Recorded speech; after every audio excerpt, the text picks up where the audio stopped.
जाएंगे तो आपको जो संवैधानिक आधार पे आपको जो अधिकार मिले हुए, समता के, समानता के, शिक्षा के, धन अर्जित करने के, हमारी नई पीढ़ी को शायद मालूम नहीं, आप कभी कोई चीजें पढ़े हो तो पढ़ना, हमारे लिए धार्मिक हिसाब से ये सारे अधिकार नहीं थे। मैं काले के आने के बाद में भी हमारे पास में शिक्षा का अधिकार मिला। अंग्रेजों को आप लाठ गाली दे लो, मगर एक बात मानना पड़ेगी, कई लोगों ने अपनी किताबों में इसका जिक्र भी किया है कि विशेष तौर पर बहुजन वर्ग, SC, ST, OBC, इस वर्ग के लिए अंग्रेजों का आगमन भारत के लिए वरदान साबित हुआ। यदि वो नहीं आते और वो ये नहीं देखते कि हमें कितना 85% वर्ग है, वो शिक्षा से वंचित है, वो समानता से वंचित है, वो स्वाभिमान से वंचित है, वो सम्मान से वंचित है, उन्होंने व्यवस्था की थी कि नहीं, सबको अधिकार है। और वहां से लेके फिर ये चीजें आगे बढ़ी हैं और आज हम यहाँ पे खड़े हुए हैं कि हम बिना किसी की अनुमति के, बिना किसी के रहमो करम के हम अपने कार्यक्रम का आयोजन कर रहे हैं और यहाँ पे सम्मान के साथ खड़े हुए। शिक्षा अर्जित करना कोई बड़ी बात नहीं है। आज मैं एक चीज देख रहा हूं कि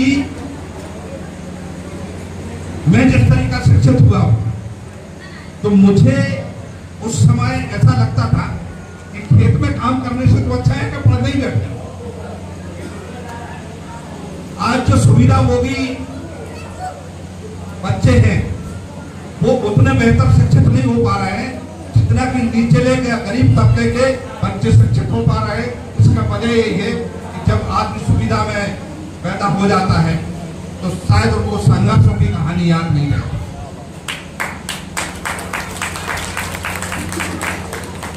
मुझे नहीं लगता है कि आप बोल रहे हो कि ऊपर बैठ के प्रवचन देना बड़ा आसान रहता है। ये बोलना सब गरीबी भुगतना एक अलग चीज हो रहती है। मैं अपने बारे में ज्यादा नहीं बोलूंगा और इतना जरूर बोलूंगा कि ये सोच शायद आपकी गलत है। मैंने अपनी पॉलिटेक्निक कॉलेज बिना जूतों के निकाले, नंगे पांव, और इस पर कभी शर्मिंदा होने की कोई जरूरत कभी नहीं हो। मैं इस पर गर्व महसूस करता हूं कि मैंने संघर्ष किया है। इसमें शर्मिंदा होने वाली कौन सी बात? मैंने लड़ाई लड़ी, जिंदगी मैंने संघर्ष किया है, इसमें शर्मिंदगी वाली कोई बात नहीं। तो गर्व करता है, बताना भी चाहिए बच्चों को तो मैं गरीब हूं और गरीबी से जूझ रहा हूं। तो विशेष तौर पर मेरे लिए यहाँ पे बच्चियों के लिए एक बार तालियां बजाया जाना चाहिए,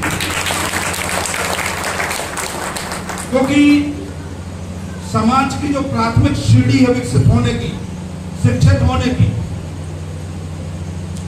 वो रहती मातृ शक्ति। जहां पे स्त्री शिक्षा नहीं होगी वहां पे समाज को शिक्षित करना बहुत मुश्किल है, क्योंकि जो प्रथम शिक्षिका होती है किसी बालक की, वो माता होती है। वहां से ही उसको शिक्षा की एक बीज डाला जाता है, मोटिवेट किया जाता है। अब जैसे पुरुष जैसे भी है, खेतों में निकल जाते, मजदूरी के निकल जाते, नौकरी पेशा के लिए निकल जाते, परंतु स्कूल जाना है कि नहीं जाना है ये तो मां ही तय कर। यदि बच्चे ने रो दिया और माँ ने बैठा दिया सो जाओ, कोई दिक्कत नहीं, और ये प्रवृत्ति थी आपने पाल रखी माँ ने, तो बच्चे शिक्षित नहीं हो, क्योंकि उसको शिक्षा का महत्व नहीं पता। और जिस माँ को अपने बच्चों को शिक्षा का महत्व पता है, वो उसके रोने पे दया नहीं करेगी, वो उसकी स्कूल जरूर। तो इसलिए शिक्षा की तरफ हमेशा अपने किसी भी कीमत पे बढ़ते रहिए, हर हाल में बढ़ते रहिए। और मैं तो बोलता हूं बच्चियों के लिए बच्चियों का या कहना चाहिए हमारी माँ बहनों का बहुत शौक रहता है गहने खरीदने, गहने खरीदो और पहनो। तो मैं तो ये कहूंगा गहने बेचो और बच्चों को पढ़ाओ। मैं ज्यादा कुछ नहीं कहूंगा, अच्छा कार्यक्रम रहा और इस कार्यक्रम के जो आयोजक हैं उनके मैं अभी मेरी तरफ से 10,000 रुपये मैं अपनी सहायता पेश करूंगा। सभी लोग मैं रमाकांत से भी एक निवेदन करूंगा कि मेरा एक नंबर नोट कर लीजिए 975241, मैं इस पर लिख दूंगा, अभी सब लोग अपने ग्रुप में डाल लीजिएगा। जिस भी बच्ची को उच्च शिक्षा के लिए किताबें, ड्रेस या फीस, इन तीन में से किसी की भी जरूरत पड़े आप मेरे लिए फोन कर लेना, मैं ट्रांसफर करूंगा पैसे।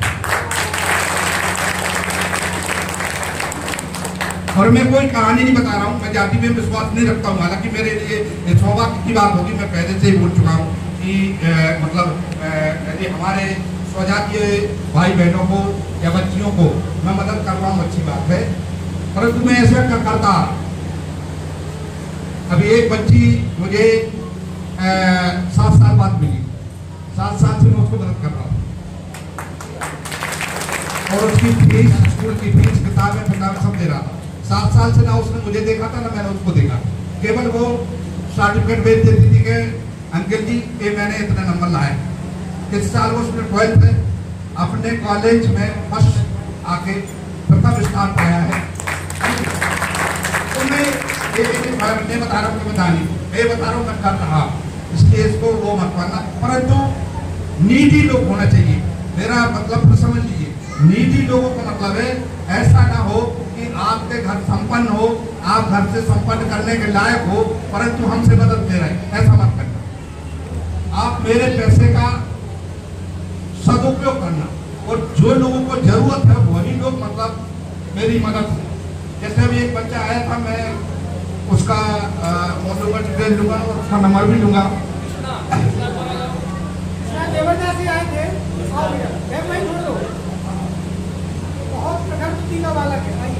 इस बच्चे के लिए 5,000 रुपये मैं अभी से दे रहा हूँ। पिताजी के अकाउंट को कुछ तो बता देना मेरे लिए, और बेटा मेरा नंबर ले लेना, ठीक है ना, जब भी तुम्हें वो जरूरत पड़े, फीस की किताब का भी, ठीक है ना, मेरा नंबर ले लेना, फोन कर, ठीक है ना। और मैं बोल रहा हूँ कि आप नेगेटिविटी में मत जाइए, कभी नहीं हो सकता है ईश्वर की बात। आप पहले किसी भी टास्क को, जो भी टास्क आपको दिया जाए उसको पॉजिटिवली देखिए। पॉजिटिविटी के साथ में टास्क को देखोगे तो टास्क का सॉल्यूशन हो। अंत में मैं एक छोटा सा दृष्टांत सुना के अपने वाणी को विराम दूंगा।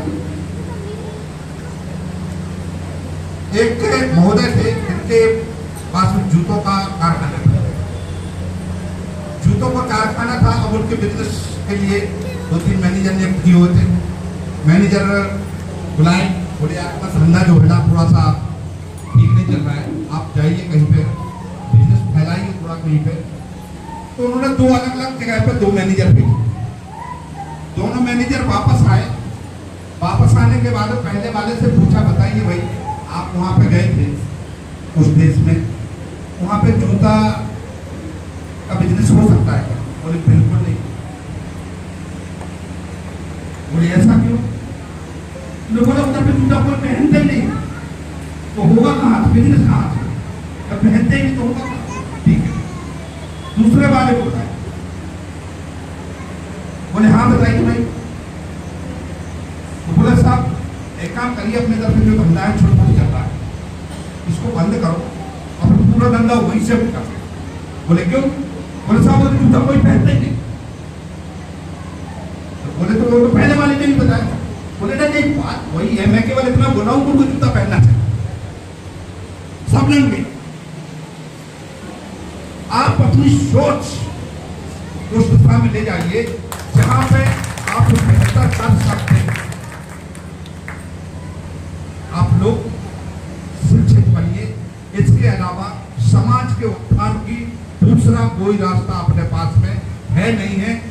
बिल्कुल नहीं है और कभी नहीं है, इस बात को सूत्र में मानती है। एक मान के चलते जब मैं अपने परिवार को लेकर चला था, हमारे पिताजी की एक अच्छी वो रही, केवल उनका ये सोच रहा कि हमें बच्चों को पढ़ाना। इसके अलावा बाकी हम लोगों ने की, मतलब हम लोग अपने खाने पीने के लिए अर्जन खुद ही करते थे उस समय पे, चाहे वो 5वीं 6वीं क्लास से लेकर हो, वहां से हम लोग अपने मतलब भोजन की व्यवस्था हम खुद करते थे और पढ़ते भी। तो आप जो मेरे दिमाग में उस समय चलता था वो केवल ये चलता था कि हमें करो या मरो की स्थिति है हमारी, कि या तो हम मरेंगे नहीं पढ़ेंगे, बस मतलब एक ही दिमाग में थी कि पढ़ने के अलावा हमारी जिंदगी का कोई अस्तित्व नहीं है, कोई वजूद नहीं है और रहेगी भी तो उसका कोई मतलब नहीं है, इसलिए हम पढ़ गए। मतलब आपके पास में एक ठान लीजिए कि हमारी जिंदगी विकल्पहीन है, हमारे पास में केवल और केवल एक विकल्प है कि हमें पढ़ना है, परिणाम कुछ भी हो कुछ को छोड़। परिणाम को पहले निर्धारित करोगे तो शायद पढ़ नहीं पाओगे। आपका लक्ष्य केवल एक कहानी को सुनाना चाहूंगा, छोटी सी समय ज्यादा हो रहा है। एक बार तानसेन गए, अकबर को लेके मतलब जंगल में निकल गए, निकलते निकलते पहुंचने के बाद बहुत दूर निकल गए। निकलने के बाद उधर पर देखा कि कोई साज ताज मतलब गाना बजाना चल रहा था, साज उठ रही थी, तो तानसेन नहीं के साथ में अकबर अकेले तो देखा यार संगीत कहाँ से आ गया, हमने तो नवरत्न में तानसेन ढूंढा हुआ था, वो तानसेन खुद बोलता है कि मुझसे बेहतर कोई नहीं है, और मतलब इतना मतलब तानसेन से इतना बेहतर आदमी कहाँ से आ गया। उन्होंने आके बात तानसेन ऐसी बात है, बोले ऐसा हो नहीं सकता है। तो गए तानसेन उनके चरणों में गिर गए, तो बोले तो हमारे गुरु, तो बोले आपने मेरा गुरु है, अगर इन्होंने खुद बोला था कि आप हमसे आगे निकल गए हो इसलिए मैंने आगे बता दिया आपको कि हमसे बेहतर कोई नहीं, हमारे गुरु ने खुद बोलिए पूछ लीजिए। तो बोले हाँ ये बात सही है, ये बात सही है, ये हमने बोला था कि हमारा एक तानसेन है, अब हमसे आगे निकल चुका है, अब इससे बेहतर गायक या हमसे बेहतर संगीतकार कोई नहीं है, ये मैंने खुद क्लियर किया। फिर बोले फिर चुप कहाँ करो,